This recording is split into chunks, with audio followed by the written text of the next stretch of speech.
Hello guys, welcome back to अपनी वीडियो। तो गाइस, आज हम आपके लिए बहुत ज़बरदस्त और न्यू वीडियो लेके आए हैं और मेरा नाम है यासर और मेरा नाम है तैयब।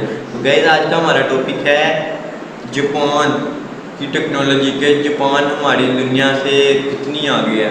तो गाइस, सुनने में आता है कि जापान में काफ़ी टेक्नोलॉजी हो गई है, उधर रोबोट काम करते हैं और वैसे भी वो दुनिया की हर चीज़ में हमारे से बहुत आगे है। तो आज हम देखेंगे कि जापान ने ऐसा क्या किया कि वो हमारे से आगे है। तो बाकी इस वीडियो में हम जानेंगे। तो बाकी वीडियो शुरू करने से पहले आपसे एक छोटी सी रिक्वेस्ट है, हमारे चैनल को सब्सक्राइब, लाइक, कमेंट में अपनी राय का जरूर करें और बेल आइकन को लाजमी क्लिक करें ताकि हमारी हर आने वाली वीडियो आप तक लाजमी पहुँच सके। बाकी इस वीडियो का ओरिजिनल लिंक आपको डिस्क्रिप्शन में मिल जाएगा। तब तक के लिए वीडियो शुरू करते हैं। अस्सलामुअलैकुम दोस्तों, मेरा नाम है वकास हैदर और आप देख रहे हैं हैदर टीवी। दोस्तों, इस वक्त दुनिया में 200 से ज़्यादा ममालिक हैं, लेकिन जापान एक ऐसा कंट्री है जो कि किसी और कॉन्टिनेंट से मैच नहीं होता। यहाँ के लोग एक अलग ही दुनिया में रहते हैं। आज की इस वीडियो में मैं आपको जापान में मौजूद ऐसी चीज़ों के बताते हैं अपना काउंटडाउन। सब्सक्राइब करें हैदर टीवी को और बेल आइकन को दबाएं इन्फॉर्मेटिव वीडियो सबसे पहले देखने के लिए।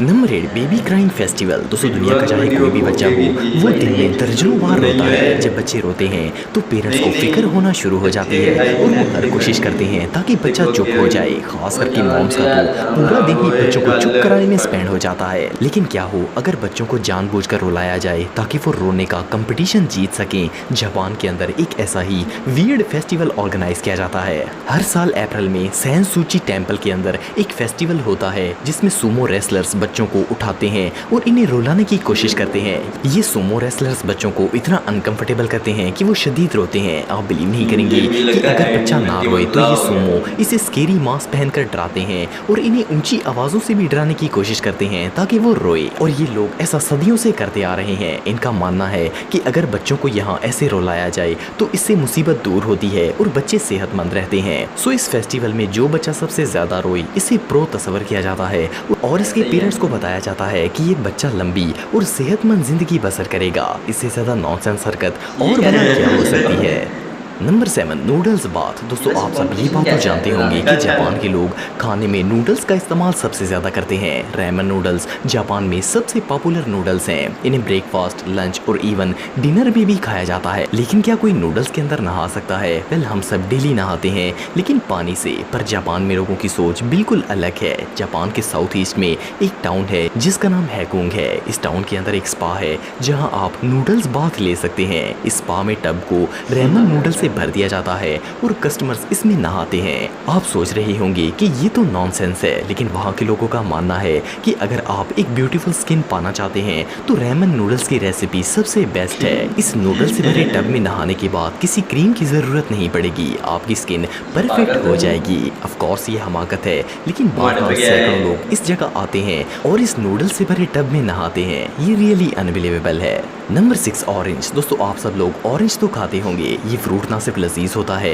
बल्कि इसमें विटामिन भी बहुत ज़्यादा होते हैं। अगर माल्टे की शेप देखें तो ये गोल होता है। दुनिया में जहाँ भी इनकी फार्मिंग की जाती है वहाँ चाहे टेस्ट में ये डिफरेंट हो, लेकिन ऑरेंज की शेप और कलर बिल्कुल सेम होता है। पर जापान में ऐसा नहीं होता। जापान के अंदर आपको गोल नहीं बल्कि पेंटागोन शेप के माल्टे देखने को मिलते हैं। इस फ्रूट को गोकाकु नो लेयाकन कहा जाता है। ये जापान के इलाके यवाटाहामा में ग्रो किए जाते हैं। इनकी सिर्फ शेप ही यूनिक नहीं होती बल्कि वहाँ के लोग इसे गुड लक फ्रूट तस्वर करते हैं। जब भी किसी स्टूडेंट को एग्जाम देने के लिए जाना होता है तो वो इस ऑरेंज को खाता है ताकि वो पास हो जाए। गोकाकु नो लेयाकुन का मतलब ये होता है कि sweet smell of success in exam means के इनके मुताबिक इस फ्रूट को खाने के बाद इम्तिहान में कामयाबी पक्की है। बाय द वे, ये फ्रूट नेचुरली ऐसा नहीं होता बल्कि इसे पेंटागन शेप के बॉक्स में डालकर इस तरह ग्रो किया जाता है। जो भी हो, इस ऑरेंज की लुक वाकई में कमाल की है।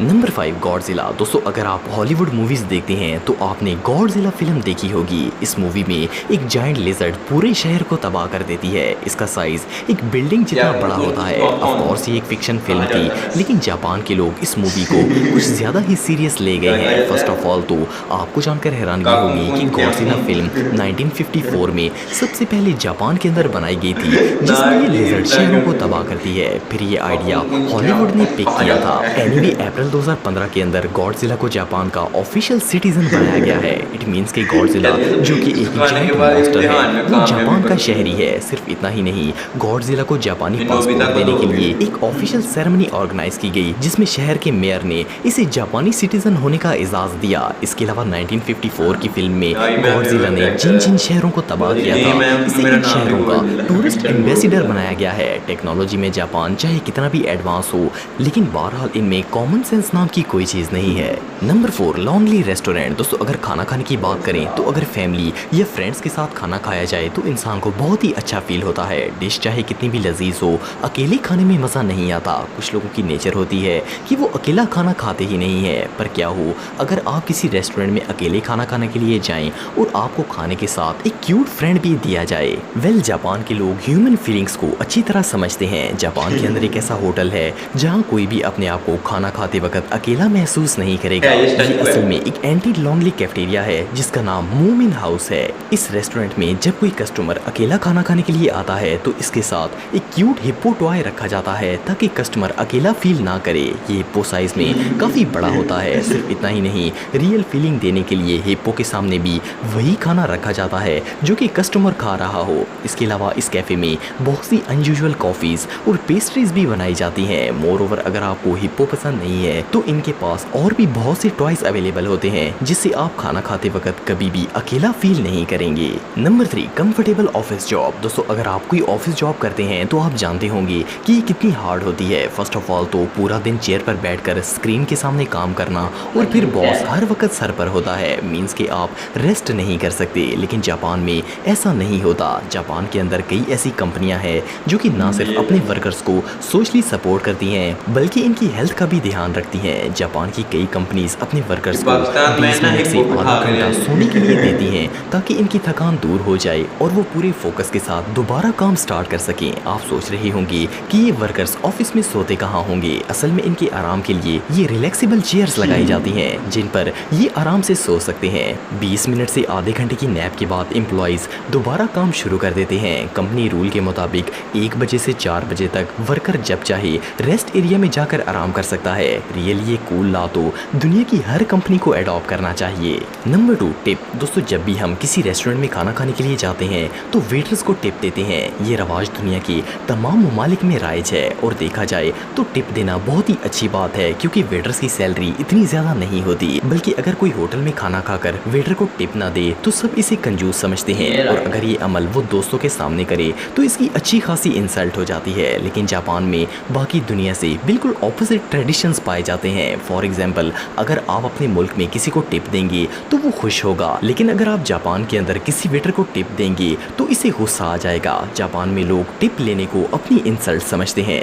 जापानीज वर्कर दुनिया के बाकी ममालिक के मुकाबले बहुत ही मेहनती होते हैं और इनकी सर्विस से हर कस्टमर सेटिस्फाई होता है, लेकिन ये टिप लेना बिल्कुल पसंद नहीं करते। इनकी सर्विस के लिए एक सिंपल सा थैंक यू इनफ होता है। अगर कोई टूरिस्ट जापान में वेटर को टिप देता है तो वो इसे ले लेते हैं ताकि वो हर्ट ना हो, जबकि अपने लोगों से ये लोग किसी सूरत टिप नहीं लेते।